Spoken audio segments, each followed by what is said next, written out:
Assalamualaikum warahmatullahi wabarakatuh. Perkenalkan, nama saya Andi Ariko Salsabila dengan NIM 19924124030. Baiklah, di sini saya akan mempresentasikan proposal saya yang berjudul Pengaruh Sistem Informasi Akuntansi terhadap Pengendalian Pemberian Kredit pada PT Bank Sulsel Bar Makassar. Baiklah, yang pertama yaitu latar belakang. Saat ini Indonesia mengalami krisis ekonomi.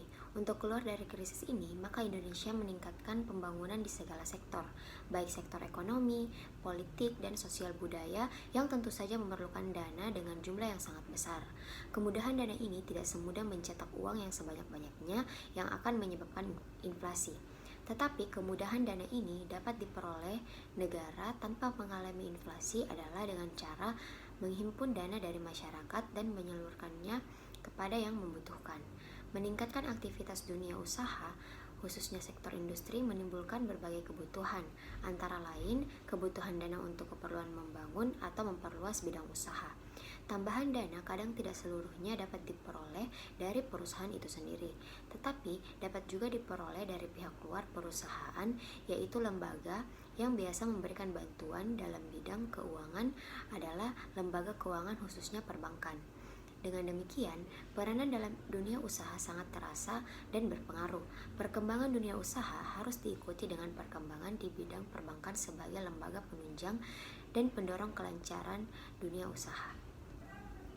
B. Rumusan masalah. Apakah sistem informasi akuntansi berpengaruh terhadap pengendalian pemberian kredit pada PT Bank Sulsel Bar Makassar? C. Tujuan penelitian. Berdasarkan rumusan masalah di atas, maka maksud penelitian yang akan dilaksanakan adalah untuk mengetahui pengendalian pemberian kredit melalui sistem informasi akuntansi pada PT Bank Sulsel Bar Makassar. Kemudian D. Manfaat penelitian. Dari penelitian ini diharapkan dapat memberikan manfaat bagi semua pihak, terutama yang pertama penulis, yaitu untuk menambah pengalaman dan memperluas wawasan berpikir mengenai kenyataan praktek sistem informasi akuntansi atas pengendalian pemberian kredit pada PT Bank Sulsel Bar Makassar. Yang kedua, perusahaan yang diteliti. Hasil penelitian ini diharapkan dapat memberikan masukan-masukan yang bermanfaat bagi pihak manajemen untuk mengetahui pentingnya pengaruh sistem informasi akuntansi terhadap pengendalian pemberian kredit. Yang ketiga yaitu pihak-pihak lain. Diharapkan penelitian ini bermanfaat bagi masyarakat pada umumnya, serta dapat dijadikan bahan kepustakaan guna menambah pengetahuan, juga dapat memberikan kontribusi dan dapat dijadikan sebagai referensi bagi peneliti berikutnya. Selanjutnya, bab 2 tinjauan pustaka. A. Sistem informasi akuntansi. Pengertian sistem informasi akuntansi yaitu sistem informasi akuntansi merupakan suatu sistem yang memiliki unsur-unsur yang saling terkait dan berhubungan serta mempunyai tujuan menyediakan informasi yang dibutuhkan oleh organisasi untuk mencapai sebuah tujuan. Ada beberapa pengertian sistem informasi akuntansi menurut para ahli. Yang pertama yaitu dari Anastasia, Diana, dan Lili Setiawati. Sistem informasi akuntansi adalah sistem yang bertujuan untuk mengumpulkan dan memproses data serta melaporkan informasi yang berkaitan dengan transaksi keuangan. Yang kedua, pengertian lain yang dikemukakan oleh Bodnar dan Hopwood yang diterjemahkan oleh Amir Abdi Yusuf menyatakan bahwa sistem informasi akuntansi merupakan kumpulan sumber daya seperti manusia dan peralatan yang dirancang untuk mengubah data keuangan dan data lainnya ke dalam informasi. Informasi tersebut dikomunikasikan kepada para pembuat keputusan. 2. Karakteristik sistem informasi akuntansi. Yang pertama, usefulness, yaitu sistem harus menghasilkan suatu informasi yang berguna. Ini berarti informasi yang dibutuhkan harus sesuai dengan kebutuhan. Yang kedua, ekonomi. Seluruh komponen dari sistem harus dapat memberikan sumbangan yang besar dari biaya yang dikeluarkan. Yang ketiga, reliability, yaitu produk dari suatu sistem harus dapat diandalkan. Yang keempat, customer service, yaitu sistem harus mampu memberikan suatu layanan yang baik dan efisien kepada para pelanggan. Yang kelima, capacity, yaitu kapasitas dari suatu sistem harus memadai untuk menghadapi operasi pada kapasitas penuh seperti halnya pada operasi berjalan normal. Selanjutnya, simplicity yaitu sistem harus sederhana sehingga semua struktur dan operasinya dapat dimengerti serta prosedurnya dapat diikuti dengan mudah. Selanjutnya, flexibility yaitu sistem harus luas dalam menampung dan menghadapi semua perubahan yang terjadi baik dari dalam maupun luar perusahaan. Yang ketiga, tujuan sistem informasi akuntansi. Tujuan sistem informasi akuntansi dikemukakan oleh Anastasia Diana dan Lili Setiawati yaitu A. Mengamankan harta atau kekayaan perusahaan. 2. Menghasilkan beragam informasi untuk pengambilan keputusan. Yang ketiga, menghasilkan informasi untuk pihak eksternal. Yang keempat, menghasilkan informasi untuk penilaian kinerja karyawan atau divisi. Yang kelima, menyediakan data masa lalu untuk kepentingan audit atau pemeriksaan. Yang keenam, menghasilkan informasi untuk penyusunan dan evaluasi anggaran perusahaan. Dan yang terakhir, menghasilkan informasi yang diperlukan dalam kegiatan perencanaan dan pengendalian. Yang keempat, peranan sistem informasi akuntansi. Organisasi perusahaan, terutama pada perusahaan yang besar, merupakan suatu hal yang kompleks. Perusahaan mempekerjakan ratusan bahkan ribuan orang dengan berbagai macam tugas. Hal ini menyebabkan banyak sekali pihak yang berkepentingan terhadap perusahaan. Perusahaan harus mampu untuk merencanakan, mengkoordinasikan, dan mengendalikan aktivitasnya secara baik. Selanjutnya yang kelima yaitu unsur-unsur sistem informasi akuntansi. Yang pertama yaitu orang-orang yang mengoperasikan sistem tersebut dan melaksanakan berbagai fungsi. B. Prosedur-prosedur baik manual maupun yang terotomatisasi yang dilibatkan dalam mengumpulkan, memproses, dan menyimpan data tentang aktivitas-aktivitas organisasi. C. Data tentang proses-proses bisnis organisasi. D. Software yang dipakai untuk memproses data dan organisasi. Dan E. Infrastruktur teknologi informasi termasuk komputer, peralatan pendukung, dan peralatan untuk komunikasi jaringan. Selanjutnya B. Perkreditan. Yang pertama yaitu pengertian kredit. Perkataan kredit berasal dari kata lain atau credere yang artinya kepercayaan, yang secara praktis kredit dapat diartikan penyediaan dana oleh pihak bank yang dapat digunakan oleh debitur atau nasabah dengan syarat yang disepakati bersama. Yang kedua, unsur-unsur kredit. Unsur-unsur kredit menurut M. Bahsan yaitu A. Adanya penyediaan uang atau tagihan yang dapat dipersamakan dengan penyediaan uang atau tagihan yang dapat dipersamakan dengan penyediaan uang tersebut dilakukan oleh bank. Yang kedua atau B. Adanya persetujuan atau kesepakatan pinjam-meminjam antara bank dengan pihak lain. Persetujuan atau kesepakatan pinjam-meminjam merupakan dasar dari penyediaan uang atau tagihan yang dapat dipersamakan dengan penyediaan uang tersebut. C. Adanya kewajiban melunasi utang. Pinjam-meminjam uang adalah suatu utang bagi peminjam. D. Adanya jangka waktu tertentu atau pemberian kredit terkait dengan suatu jangka tertentu. Jangka waktu tersebut ditetapkan pada perjanjian kredit yang dibuat bank dengan debitur.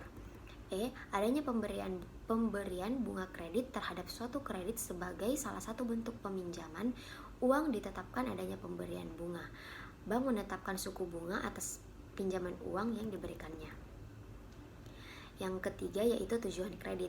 Tujuan dari kredit adalah untuk memenuhi kebutuhan yang beraneka ragam sesuai dengan harkatnya yang selalu meningkat, sedangkan kemampuan manusia mempunyai suatu batasan tertentu, memaksakan seseorang untuk berusaha memperoleh bantuan permodalan untuk memenuhi hasrat dan cita-citanya guna peningkatan usaha dan peningkatan daya guna suatu barang dan jasa.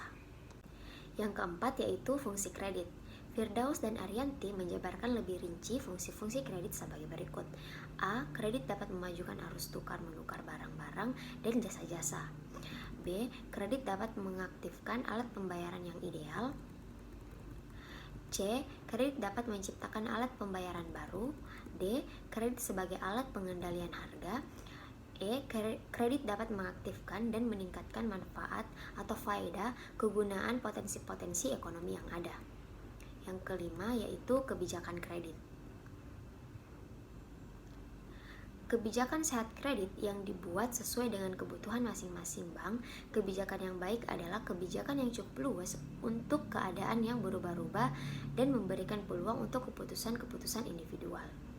Yang keenam, prosedur pemberian kredit. Yang pertama, wawancara dengan pemohon kredit.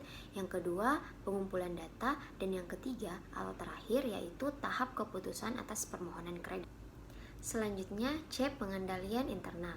Yang pertama, pengertian pengendalian internal. Pengertian pengendalian internal yang ditetapkan oleh the Committee of Sponsoring Organization yang diikuti dari Anastasia Diana Lilis Setiawati, yaitu pengendalian internal sebagai proses yang diimplementasikan oleh Dewan Direksi, Manajemen, serta seluruh staf dan karyawan di bawah arahan mereka dengan tujuan untuk memberikan jaminan yang memadai atas tercapainya tujuan pengendalian. Selanjutnya, tujuan pengendalian internal. Anastasia Diana dan Lilis Setiawati mengemukakan tujuan pengendalian internal yaitu sebagai berikut. Yang pertama, efektivitas dan efisiensi operasi. Yang kedua, yaitu reliabilitas pelaporan keuangan. Dan yang ketiga, kesesuaian dengan aturan dan regulasi yang ada. Yang ketiga, unsur-unsur pengendalian internal. Menurut the Committee of Sponsoring Organization, dikemukakan oleh Anastasia Diana dan Lilis Setiawati, menjelaskan bahwa suatu pengendalian internal terdiri dari 5 komponen yang saling berhubungan, yaitu yang pertama, lingkungan pengendalian. Yang kedua, aktivitas pengendalian. Yang ketiga, penaksiran risiko. Yang keempat, informasi dan komunikasi. Dan yang kelima, pengawasan. Selanjutnya yaitu seperti gambar di atas, yaitu diagram alir sistem pengendalian pemberian. Selanjutnya, D. Pengendalian internal pemberian kredit. Pada umumnya, pengendalian internal pemberian kredit mempunyai unsur-unsur pengendalian internal berupa penelahan dan penekanan pada tujuan pengendalian internal yang ingin dicapai, antara lain memuat prinsip-prinsip sebagai berikut. Yang pertama yaitu perlu adanya pemisahan fungsi antara A. Fungsi pembahasan kredit pada analisis pemberian kredit. B. Fungsi realisasi kredit pada bagian penyelenggara kredit atau administrasi kredit. Dan C. Fungsi pengawasan kredit pada bagian pengawasan kredit. 2. Perlu disusun pencatatan dan pelaporan harian yang baik dan tepat waktu mengenai posisi dana-dana dan kredit. Yang ketiga, perlu penyusunan ikhtisar mutasi keuangan bulanan. Yang keempat, perlu pelaksanaan inventarisasi fisik dalam waktu yang pendek berikut pengawasan administrasi. Yang kelima, perlu diciptakan peraturan-peraturan intern yang akan menjamin keamanan atau kelayakan bank yang bersifat preventif maupun represif. Yang keenam, penandatanganan surat-surat berharga oleh 2 orang pejabat. Yang ketujuh, perlu disusun surat-surat berharga oleh 2 orang pejabat, berkas-berkas pembahasan kredit berikut rekening giro dan lain-lain secara baik. E. Tujuan pengendalian internal pemberian kredit. Adapun tujuan pemberian kredit adalah sebagai berikut. A. Melakukan penjagaan atau pengawasan dalam pengelolaan kekayaan bank di bidang perkreditan atas penyelewangan baik dari oknum-oknum intern maupun ekstern bank. B. Untuk memastikan ketelitian dan kebenaran data akuntansi di bidang perkreditan. C. Untuk meningkatkan efisiensi di dalam pengelolaan dan tata pelaksanaan usaha di bidang perkreditan dan mendorong tercapainya rencana yang ada. Dan D. Untuk memajukan agar kebijaksanaan yang telah ditetapkan seperti tersebut di atas. F. Pengaruh sistem informasi akuntansi terhadap pengendalian pemberian kredit sebagai alat bantu untuk mempermudah pimpinan perusahaan dalam melaksanakan aktivitas perusahaan dan dimanfaatkan manajemen dalam pengambilan keputusan. Seperti yang kita lihat di layar, yaitu kerangka pikir PT Bank Sulselbar Makassar. Selanjutnya, H. Hipotesis. Diduga bahwa sistem informasi akuntansi berpengaruh terhadap pengendalian pemberian kredit pada PT Bank Sulselbar Makassar. Selanjutnya, bab 3, metode penelitian. A. Lokasi dan waktu. PT Bank Sulselbar Makassar yang beralamat di Jalan Dr. Ratulangi nomor 16 Makassar. Waktu Mei sampai dengan September. B. Metode pengumpulan data. Bentuk penelitiannya kuantitatif, di mana penelitian ini bersifat kuantitatif. Jenis dan sumber data. Jenis data yaitu data kualitatif dan data kuantitatif. Sumber data yaitu data primer dan data sekunder. D. Definisi operasional. Yang pertama, sistem informasi akuntansi. Yang kedua, pengendalian internal. Yang ketiga, kredit. E. Populasi dan sampel. Populasi dalam penelitian ini adalah karyawan bagian keuangan PT Bank Sulselbar Makassar yang berjumlah 11 orang. Sampel yaitu seluruh karyawan bagian keuangan PT Bank Sulselbar Makassar. F. Metode analisis. Menggunakan metode statistik yang memiliki tujuan untuk memberikan gambaran suatu data. Baiklah, itulah tadi presentasi proposal dari saya. Sekian, terima kasih. Wassalamualaikum warahmatullahi wabarakatuh.